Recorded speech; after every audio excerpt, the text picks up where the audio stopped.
نماز کے بغیر جو اپنی زندگی گزارتے ہیں ان کی زندگی میں سوائے ٹینشن اور دکھ کے اور ہو کیا سکتا ہے؟ خشوع کے ساتھ نماز کرنا سیکھو. نماز پڑھنے کے بعد آپ ہلکے پھلکے پاؤ گے اپنے آپ کو. رقت کے ساتھ اللہ کے حضور گڑ گڑاتے ہوئے سجدے کرو, اس کا اپنا سرور پاؤ گے. اللہ اکبر. لیکن ایک بندہ کہے کہ جناب میں نماز پڑھتا ہوں لیکن ایسی کیفیت تو پیدا نہیں ہوتی, تو شیطان اس کو کہتا ہے کیا فائدہ ایسی نماز پڑھنے کا. لوگ بھی کہتے ہیں فلاں بندے سے یہ جرم بھی سرزد ہوتا ہے, نماز بھی پڑھتا ہے, اس کی نماز کو مورد الزام بناتے ہیں. تو بندہ بھی کہتا ہے چھوڑے, نماز نے مجھے کیا فائدہ دیا. لیکن کہا نہیں نماز نہیں چھوڑنی. پہلے فرمایا نماز میں خشوع کرتے ہیں, یہاں فرمایا نماز کی محافظت کرتے ہیں. اگر کسی وجہ سے خشوع پیدا نہیں ہوتا چھوڑتے پھر بھی نہیں ہے. یہ اللہ کا فریضہ ہے. محدث کچھوچوی علیہ رحمہ سے ان کے ایک مرید نے کہا حضرت نماز پڑھتا ہوں لطف نہیں آتا, مزہ نہیں آتا. تو آپ نے حیرت سے کہا کہ اس کے باوجود پڑھتے تو ہو؟ کہا جی وہ تو اللہ کا حکم ہے, وہ تو پڑھتا ہوں. تو محدث کچھوچوی علیہ رحمہ جھومنے لگے, کہا واہ واہ تم لطف کے بندے نہیں اللہ کے بندے ہو. تمہیں سرور نہیں آتا پھر بھی پڑھتے ہو, اس کا مطلب ہے تم سرور کے لیے, مزے کے لیے, لطف کے لیے نہیں پڑھتے, تم تو اللہ کے لیے پڑھتے ہو. اللہ اکبر. تو بندہ سرور نہیں بھی آ رہا پھر بھی اپنے آپ کو کھینچ کے لا رہا ہے مسجد کے اندر. خیال تنگ کر رہے ہیں پھر بھی مصلی پہ اپنے آپ کو کھڑا کر رہا ہے. سوچے اس کو آوارہ پتے کی طرح کبھی ادھر پھینکتی ہیں لیکن پھر بھی وہ کھڑا ہوا ہے کہ میں نماز پوری کر کے جانی ہے.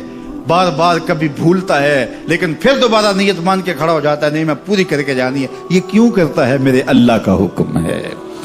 تو خشوع کی وہ کیفیت نہ بھی ہو تو کہا محافظت پھر بھی کرتے ہیں. یہ خوش نصیب لوگ ہیں. اولئک هم الوارثون. یہ لوگ وارث ہیں. یہ لوگ جن میں یہ خوبی ہیں یہ وارث ہیں. کس چیز کے وارث ہیں؟ مال کے, دولت کے, کوٹھیوں کے, کاروں کے, محلات کے. کہا الذین یرثون الفردوس. یہ جنت الفردوس کے وارث. ہم فیہا خالدون. اس جنت سے وہ کبھی الگ بھی اس میں ہمیشہ رہیں گے. چونکہ موت کو بھی موت آ چکی, اب موت بھی نہیں, اب ہمیشہ رہیں گے.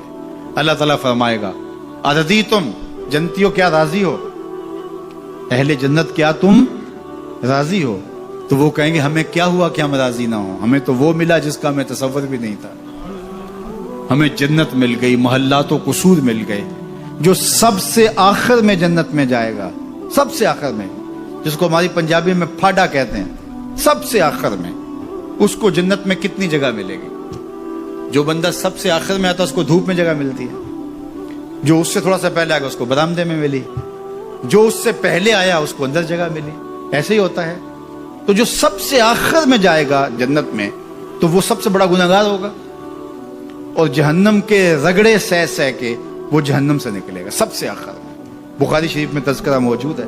اللہ کے حضور حاضر ہوگا اور اللہ اس بندے کو کہے گا بتا کیا چاہیے. وہ کہے گا مالک مجھے یہ چاہیے. اللہ فرمائے گا لک ما تمنیت, جو تو نے آرزو کی جات سب کچھ میں نے تیری جھولی میں ڈال دیا.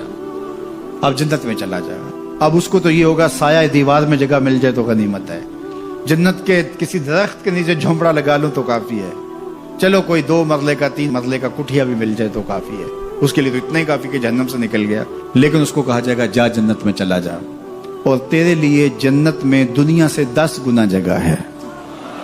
دنیا سے, بخاری کی روایت, 10 گنا جگہ. یہ 7 بر اعظم پہ پھیلا ہوا جہاں, اور اس کو 10 سے ضرب دے, اتنی جگہ اس کی ہے جو سب سے آخر میں جائے گا.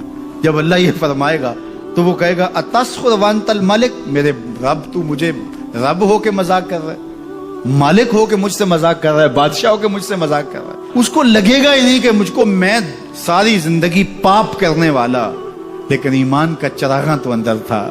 اللہ اکبر. آج نکلے گا تو جنت میں سب سے آخر جانے والے شخص کو کتنی جگہ ملے گی؟ دنیا سے 10 گنا جگہ دنیا سے سب سے آخری شخص کو, پھاٹے شخص کو ملے گی. پھر بلال حبشی کی جاگیروں کا عالم کیا ہوگا؟ ابو بکر عمر کی جاگیروں کا عالم کیا ہوگا؟ بابا فرید گنج شکر, داتا گنج بخش علی اجویری, شیخ احمد مجدد الف ثانی کی جاگیروں کا عالم